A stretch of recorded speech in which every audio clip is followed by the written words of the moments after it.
like to make a comment for both of you. Thank you very much for sharing, because I have been very busy with other things. So hearing you, what you are doing is really useful for me too. Like refresh my activity as a librarian, not a project manager for many activities outside University of Washington.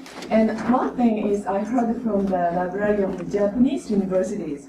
The American, I'm glad that Sharon, you are doing orientation with American students going abroad to Japan, because I heard from the Japanese librarian in Japan that American students who go to Japan, they are lost. Because in the Japanese libraries, in universities, they don't take care of those American students, or from Europe, the ryugakusei at the Japanese libraries. They are kind of afraid of those students, so they are just left alone. And gradually, these foreign students don't come to not Japanese libraries to use their materials either. So I'm really glad, and I learned from you that I really have to do it orientation you do. For the students who are going abroad. So. I met with the librarians at Doshisha. I've met with librarians, so the Doshisha ones are particularly funny. Is there anyone from Doshisha here? Well, don't be embarrassed. They wear white lab coats. And so that creeped out students. You know, like, am I going to get a physical exam when I go to the reference desk? Foreign students get a tour of the library during their orientation. But, you know, there's a 14-hour jet lag. So you've just arrived in this country, you're completely turned around, your stomach's not in great shape, and they drag you all over this place and go, "Toshokan desu." And that's it. Right? And you don't know anything. You can't tell looking at the library catalog how to do it. People are friendly if they get to know you, but they're not that friendly. There's gates, right? You have to have a card to get in. It's not like, well, okay, there's lots of libraries here that have gates, but the libraries I'm used to don't. So there are all these things that are completely different. My students are used to interlibrary loan. They're used to getting anything they want. The idea that a book can only be checked out for 10 days and a maximum of 3 books for an undergraduate student is completely outrageous to most of our students. None of this they're prepared for. My students expect interlibrary loan to be free. It's not free in Japan. It's not free for the faculty either.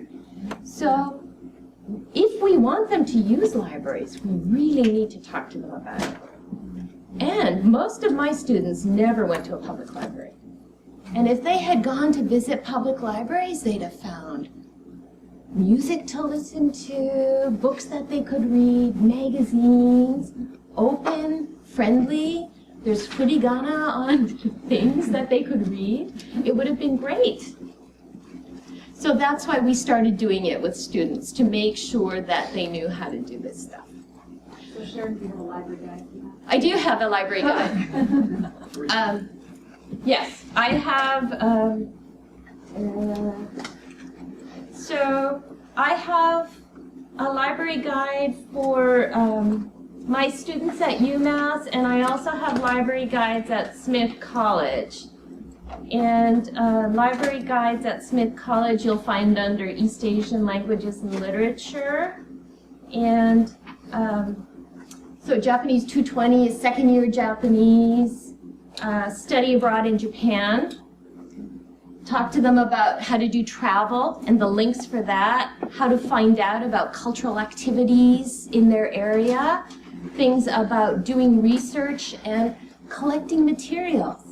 Nothing ticks me off more than a student who's been in Japan for 10 months and then comes to see me in December of their 4th year and says, I need 10 years worth of back issues of, you know, Shukan something or other. I don't have it. I can't buy it. There's no way. You just spent a year in Japan. You should have collected the materials you needed then. So I smack them around the head and shoulders before I let them go over. And then they email me, and that's all a good thing. The other thing I do is I bring my Denshi Jisho, and I show them what a little electronic dictionary looks like because they almost all want to buy one. Not so much now that we can use iPads and everything else. And I bring my iPad to show them. But I had students who were there and couldn't figure out how to use them. Too shy to ask questions. One girl bought one, still couldn't figure it out. Right?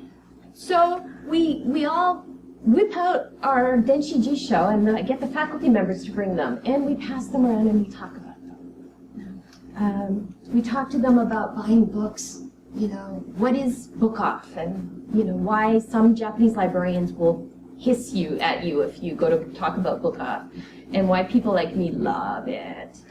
Kinokuniya, Maruzen, Junkudo, which ones I use to look at things. I like BK1, book 1. I love that search engine because it lets me limit according to language level. It tells me the table of contents in short story collections, things that Amazon Japan doesn't do. I talk to them about getting books delivered to them, that kind of thing. And also iTunes, right? I talk to them about being in Japan and getting a Japanese iTunes card and how they can do that kind of thing and how they can buy Japanese books and how they can use it once they get back. So those are the things that I do with them, and I usually give them an assignment. And it's a series of questions that they have to plot their journey from Smith College to such and such a place, and they have this much money, and they need to find one museum and something else and come up with a research plan. I give them that kind of assignment and set them off in little groups. And most of them don't know which airports are in Japan or how to get from place to place. You'd think they're getting ready to go to Japan, they would know this stuff. So, once we've done it once, then they think about it. And actually, I made the faculty members come to this because they didn't know either, right? I have one who's only ever been to Kyoto. For 20 years, she's gone to Kyoto every summer. And she's never been to Tokyo. Why? Why would she? Why would she? So we did. She likes the Kyoto weather, I guess. And she's scared. So this way it just makes it that much easier. So usually you give 1 hour presentation. It's a worksheet that they need to go through and answer questions, and it's their discovery. And then we give them advice, because most of them will just call up Yahoo and try and Google things, and it's not the best way to do it. So we'll give them advice from the back and lean them to certain things. Yeah. Quick question. Regarding to sending a student to Japan to study, is that a standard practice for a library in Japan to require a letter from? Yes. Okay, from which unit in this institute who should issue this letter? From library, from the office for the student? You send them more than I do, right? Letters of introduction. So you're talking about somebody who's not going to that place for a year or something like that? No, just a short time. Yeah, just the questions came from because I was working at general reference. We don't have a Japanese study as major.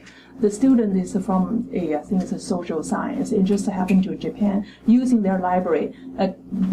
Courtesy they used, but they say that you have to send us a letter when you go back to America. So he comes around looking around, who is supposed to issue me this letter? Come to the library, obviously, and then they come to me. I said, well, I have no idea what is. I think it depends on the institution somewhat, because I've seen letters where they actually ask not only for the librarian, but also the supervisor, like the faculty member, The also needs to send. member, Oh, well, this is just an example. It really depends on the institution, and usually it will say. I think normally it doesn't have to be related to that person's how should I put it, specialty. Yeah. So probably, I would think that the best person would be the closest Japanese related person, not even if it's a social science or physics or what have you. But I do think there's some institutions that require a faculty signature as well. which can be great. Often it'll just be your reference department. It's just formal. It's just a formal letter that says this person belongs to our institution, please let him in. So some libraries like Waseda Library, it used to be you had to have one letter of introduction for every day. One Right? letter of interest, I've seen it for each item. For each item. There's all kinds of, Waseda is a particularly difficult one. The national universities, so Kyoto University, University of Tokyo, those ones, they used to be very difficult to get into. And now you can. They used the Freedom of Information Act to twist it to say people have the freedom to come in and use materials. That only works for general libraries, Sogo Toshokan, the general ones. You still can't get into departmental libraries. But there is a whole education that your students need and that you need, especially if you're not born and raised in Japan.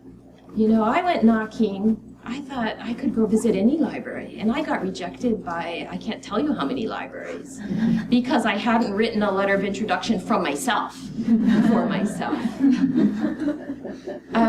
So, yes, I think we do need to talk more about study abroad stuff. Yeah. Okay.